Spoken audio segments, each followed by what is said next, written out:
you maybe expound on the fact that you talked about winning every possession and how important that was in the Washington game and how hard that's probably easier said than done, isn't it? Well, it's it's really easy to say, that kind of thing. But I think in talking about simplifying our approach and what we're going to do to try to win some games, is sometimes you're looking at the big picture and the result, and instead of thinking about what happens along the way. And I was thinking about that sitting in Seattle the whole day at the hotel before we played later that night. Was we just have to go out, and it's like game point from the first possession, and that's what I presented to our guys: is the game is on the line from the first possession on. You don't wait until the last possession or the last three possessions when everybody's watching and everybody's on the edge of their seat. It just, let's go out and win this possession, whether we have the ball and we're trying to execute and make a positive play, or we're trying to defend. And then I just assured the guys that you tally up all those points over the course of the game, and that's how you have the winner. And I think it helped our guys, to think about that on a possession-by-possession basis instead of, oh, gosh, we need a win, and kind of forgetting about what it takes to get that win. And I was really pleased with the way we started the game. I think it was a 12-2, lead, and we came out defensively, offensively, and played a good basketball game. We put a lot of things together, and it was a fun college environment to be involved with the student section, right there behind the bench, and it was really gratifying. But having said that, we're on to the next one Thursday night. So, but it was a good, some good medicine. It feels good for all of us to kind of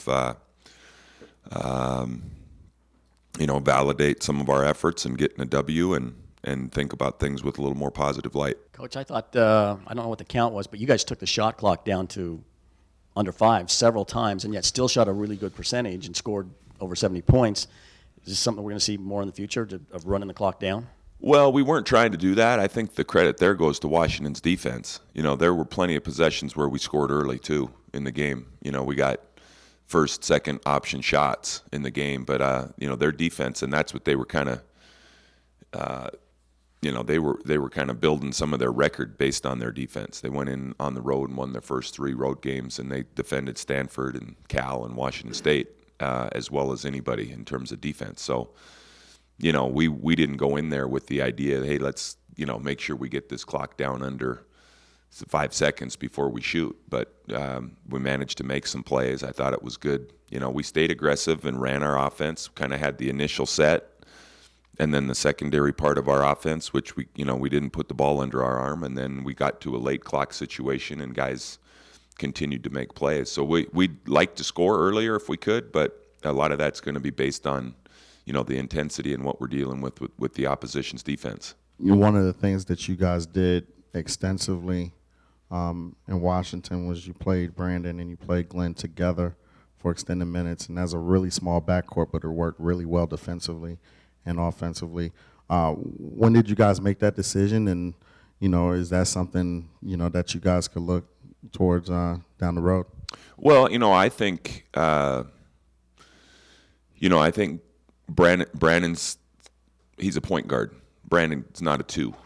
I think Brandon's going to be a 1 specifically. I think there's a little bit of gray area with Glenn and JD. I'm not sure that Glenn's not a better 2 guard. With the ball out of his hands and coming off and making plays. So what made that decision for me more was that JD got foul trouble and we didn't have any other choice.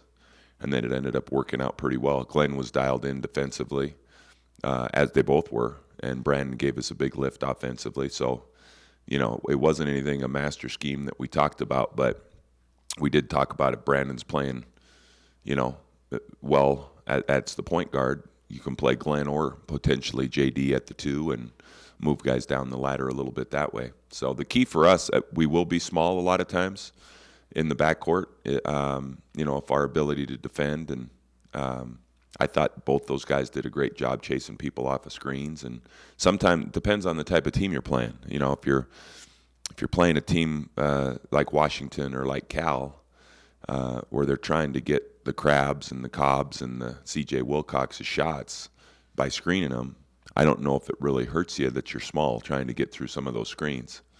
If you got post-up guys down at the block, then maybe you should reevaluate or have a backup plan. So sometimes the size, I wouldn't say it's an advantage, but it's certainly smaller targets to try to screen to get those guys open. And Glenn did a great job against Wilcox, I thought, fighting through some of those and almost being invisible on some of those screens. I know you don't like to look ahead, but this is bizarre that you have a Sunday evening game here at home, which hasn't happened in a long, long time here.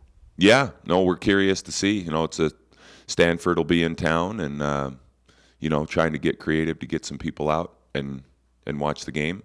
The league schedule comes out. We don't have a whole lot to say in terms of time or who or when or where, but hopefully it'll be an opportunity to get a win. And it's not that late on Sunday night in terms of getting some of the kids to school the next morning. One thing about it is there's not a lot of other things going on at evening. So if we can dangle it out there a little bit that there's a product to come and watch play, hopefully we can do that.